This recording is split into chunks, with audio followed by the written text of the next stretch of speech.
Okay, thank you so much for joining us today. For those who don't know you, may you please introduce yourself. Okay. I'm Diana Elisha Nheera. I'm a talent manager, digital marketing specialist, and a mother among as many other things. But for the purpose of this conversation, I'm a talent manager. Okay, okay. A Yeah. talent. Please define a talent manager. What's a talent manager? So a talent manager is somebody who helps a person with talent on the business side of things, managing their work that is done by the talented person. So this spans from talent in arts, sports, business itself, and just personal talent in general. Okay, so what are you into specifically in terms of the talent? In terms of the talent, Yeah. I've managed sports persons. I've managed presenters, TV, radio presenters, and mostly I manage musicians with a portfolio of three musicians at the moment.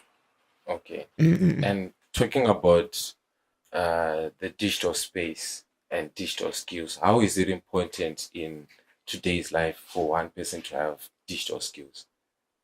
It's as good as being having food, being able to breathe, because in everything that we are doing in every space, digital is the life. So I don't know what life would be for somebody without any digital skills, because just having the phone, it's already digital. Having a TV is digital.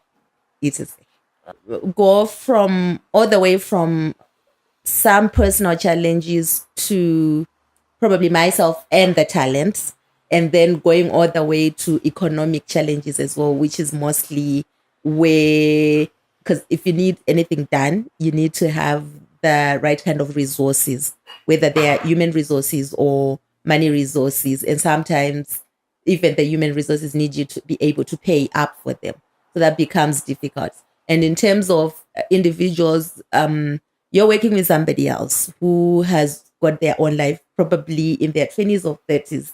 They've had their whole life in a certain way. Yeah. And you're now trying to work together, synergizing. So sometimes that's a clash, a conflict already coming because a person knows how they do their things. So you need to come in and find a path of how to do things together as a team now.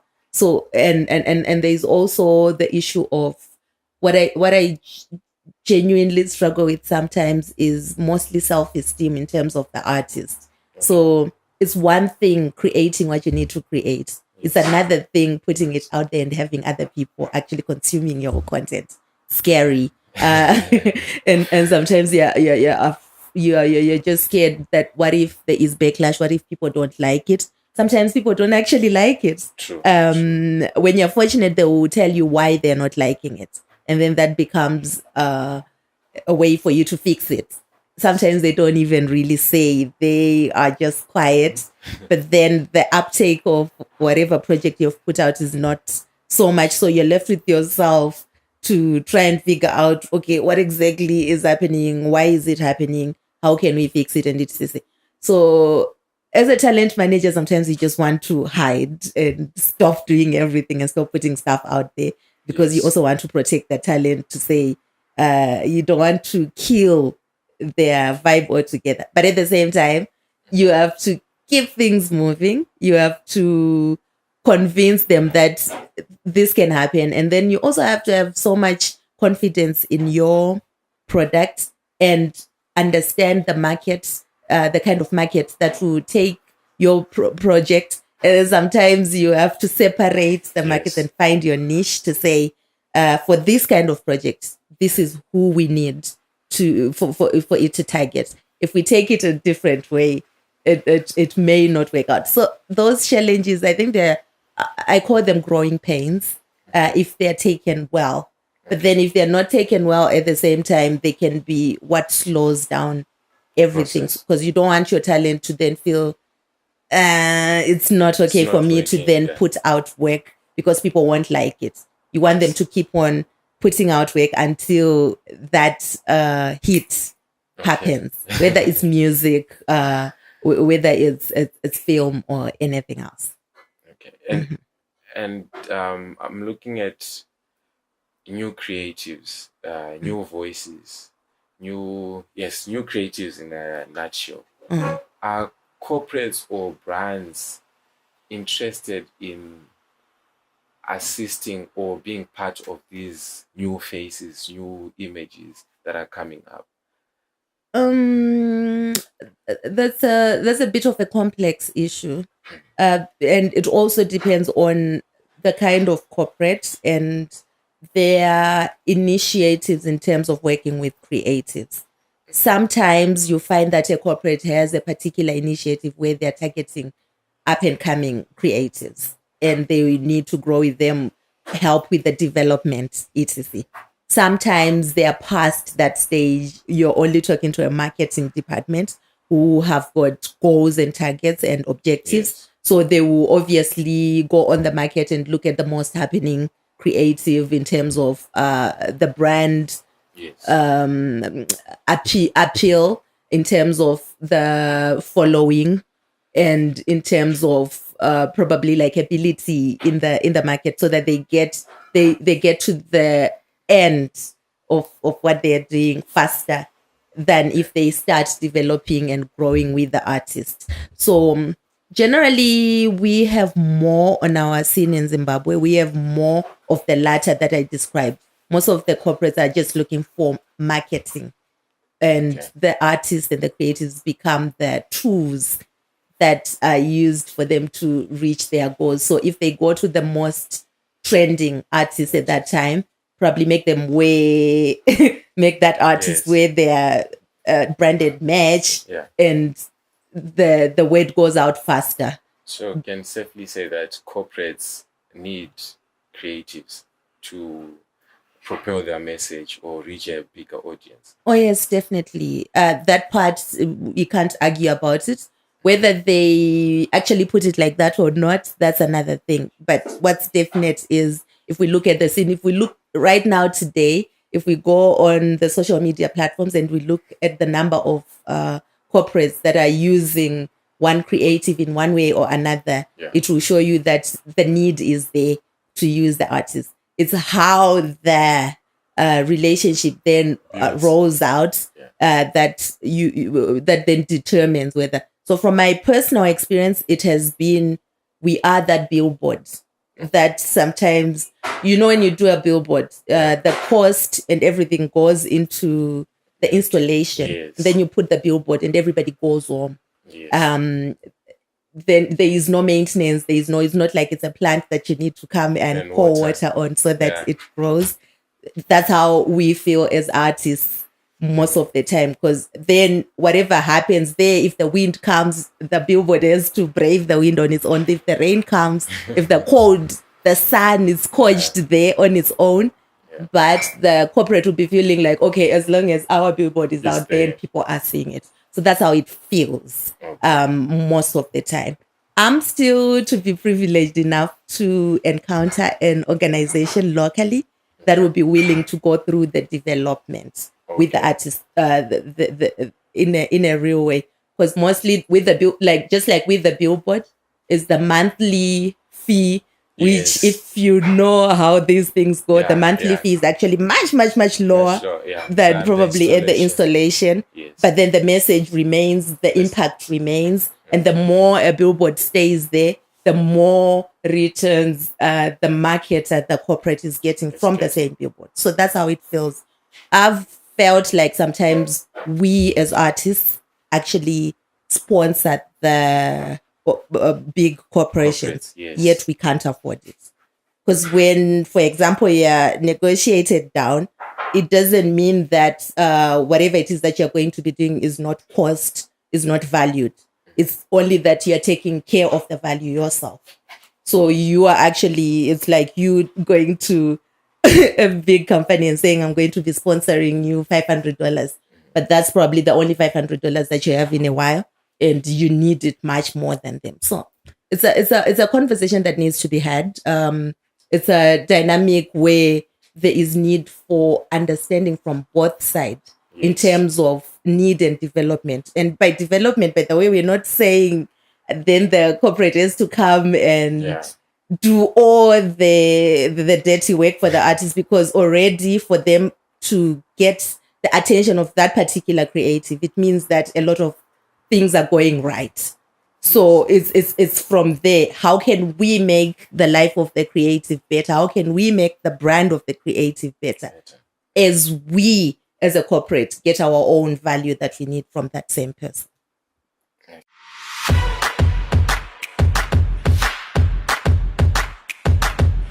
So from reading the prospectus of the course, I was expecting for us to get here and then the talent managers on one side, the literature guys on one side, and then we do our thing and then mix somewhere somehow.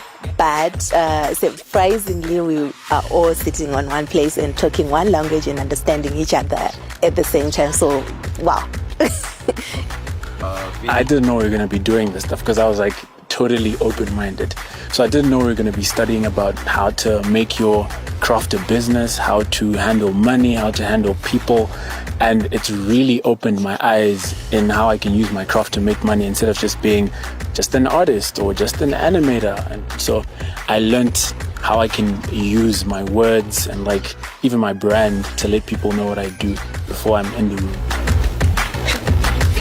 Someone named Eugene was talking about imposter syndrome and how us artists and creatives sometimes don't believe in our craft and in our art. And that was one thing that I was definitely facing when coming here. And he kept saying this one phrase, which is believe in yourself. And that's the main thing I've taken from this program, is the belief and the confidence that I have in my art and just in myself as an individual. I did expect what I was getting, and I knew this was what was going to happen. So even a few things that were added on that I also didn't see coming, but generally, yeah, this was a very, very nice program. And moving on in relation to the previous question, I think week in and week out, there's always a conversation on artists should monetize their projects or products. You being part of the scripts and bars, what opportunities has the program helped you to identify and prepare to take advantage of the process?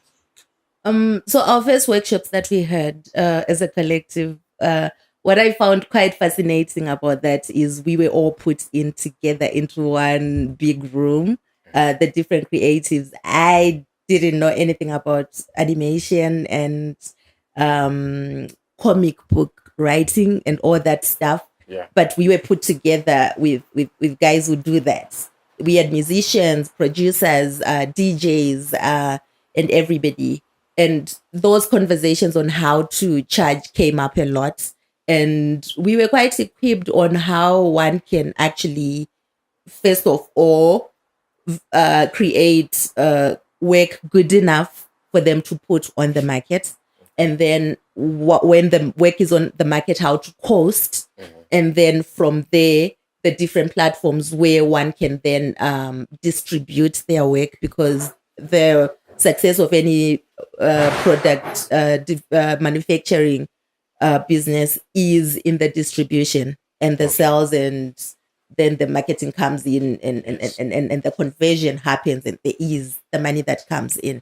So there's been a lot of theoretic and practical teaching in terms of that. Other people had to go back and then start creating their rate cards and cost, and actually understanding how do I cost. Because sometimes you need to put in the hours that you have worked. You need to put in any other resources that you have sourced to make the thing happen. And then you put a cost that then covers all of that with a markup. So there has been a lot of education around that. And on the platforms as well, there was a lot of education in terms of which platforms work how for which kind of creatives. We've also heard not only education, but It's okay. I'll cut that part. Okay. You are working with one of the most promising international, global. I'm thinking of more ways to add. Africa's finest. Africa's finest, Africa's diamond, Natty O. I'm always wondering, what's your philosophy when it comes to talent management? Because I have known Natty O from behind the scenes since when he was dancing, until today, and I can see where he's going. What's your philosophy? What gets you moving and say, I'm doing this A, B, C, D? So I didn't get to meet Natty O when he was the dancer. Okay. I didn't even get to meet him when he was the youngest, very promising artist. So I wouldn't describe him as promising now. I mean, he's made it.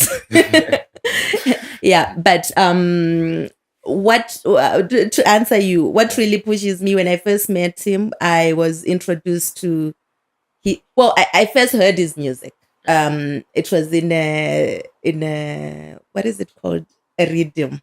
And that rhythm, so many different people were singing different things, but mostly Zim dance. So you know how people were passionate about the things that are happening in the hood, Yes. it's quite fascinating. You get to laugh. And then came on the song, I think it was Bumshelele. And the direction of the song, the creativity, everything was different because he spoke more into the future than he did speak the current into situation. what was happening in there. Yeah. And I asked, who is this? Are they even based in Zimbabwe? Because something was so different and so usually different. So I couldn't even judge him by the sound because it was the same sound versus different other tracks on there. So that caught my attention. And then fast forward, we got to work on a project together where he was a panelist and we were organizing a seminar. And he spoke, and I was like, okay. He challenged the older guys who were in the room, and a lot of feathers were ruffled from that day. I was like, oh, wow, this is quite impressive. He knows what he's talking about. And then I met the manager then, and we then got to talk, and I got to understand these guys had their vision laid down. These guys had their plan for the 5-year plan. They knew exactly what they wanted to achieve. They knew exactly who the artist was, who Natty O was, his potential, everything that he could do. And they lived in that particular narrative. They did not wait until he is, it's 5 years later. And so they're walking the talk. Yeah, so the philosophy from me became, oh, wow. So one of the things that I asked, where does this guy study? Has he ever lived? Where is he? I didn't ask if he is ever lived out of the country. I asked where has he lived out of Zimbabwe. Okay. They said he has never lived out of Zimbabwe. And then in terms of study, it wasn't the Harvards or anything that I was told about. And I was like, okay, so where does he get his inspiration? Like, that was so random and amazing and what. So I just decided maybe that's the gift because he could see and talk about things that everybody else was mourning about in a very much inspirational and motivational and a very positive way, which was hard to. So for me, when I then began to work with him and move from and grow the brand and dedicated to grow the brand, it was because first of all, I was so inspired. I looked at myself. I probably had better privilege growing up in terms of the education, in terms of even living out of Zimbabwe, what people would love to call the exposure and etc. Yeah. But I did not have as much as this guy has in terms of his outlook at things, the way he portrays it in his art. So that became the thing. If he could do so much there and coming from where he was coming from, obviously he's meant for much more. That became so. Over the years, also working with him, he has maintained that. his outlook, his drive. If he decides I'm going to achieve this, he's spoken so much about getting the BET and the Grammy. I don't even doubt it a little bit. Yeah. All I know is that we will have to do certain things a certain way to reach Sure, there. it's like- But the how, we don't even have to ask the how. We only ask what do we want to achieve, and then the how, Yeah. we are working every day. We wake up every day. Either I am the first one to reach out to him to say we need to do A, B, C, D, E, or it's him who's reaching out to the team and saying we need to do A, B, C, D, E. So as long as I've known him, as long as I've worked him, he has stayed on the work.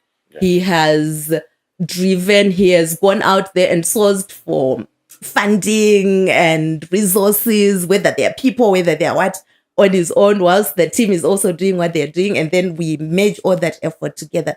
So for me, it's the hard work, it's the smart work.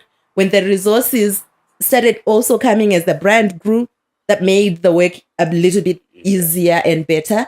And so it also gave us conviction and confirmation and validation of what we're doing.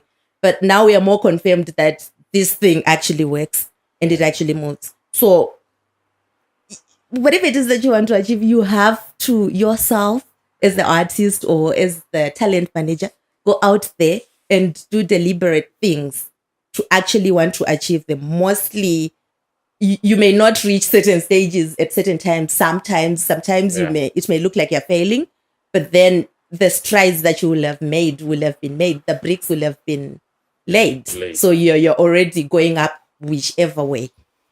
All right. And lastly, what's your prediction on the future of talent management in Zimbabwe?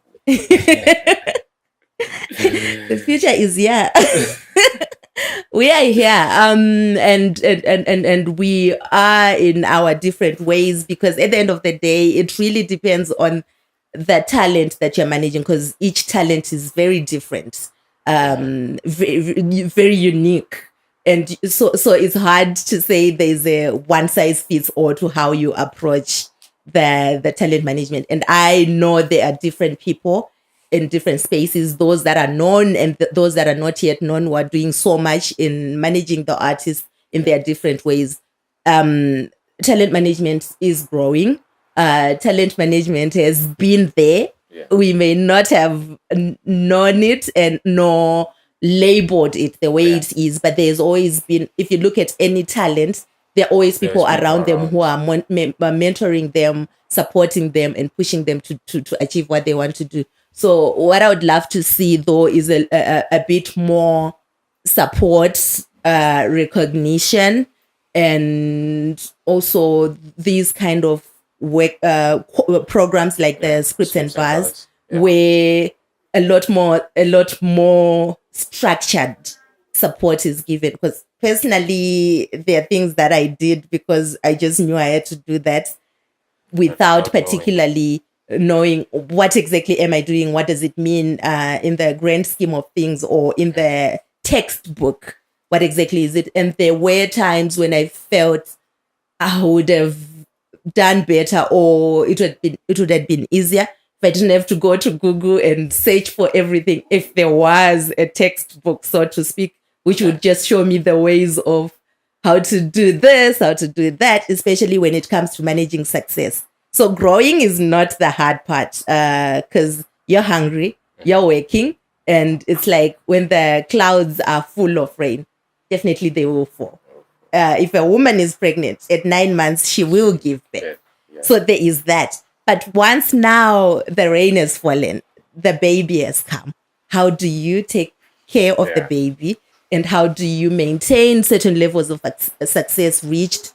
Some of the things can be taught. Some of the things, as I've realized, it's a lot of personality. Like, you need to have a good character. You need to have personality. You need to have Hana. Yeah, because a lot of things will be said that you need to keep in your heart until the time is right to talk about it. So, yeah. All right. Thank you so much, Diana, for joining us today and for the very insightful conversation. Thank you for having me.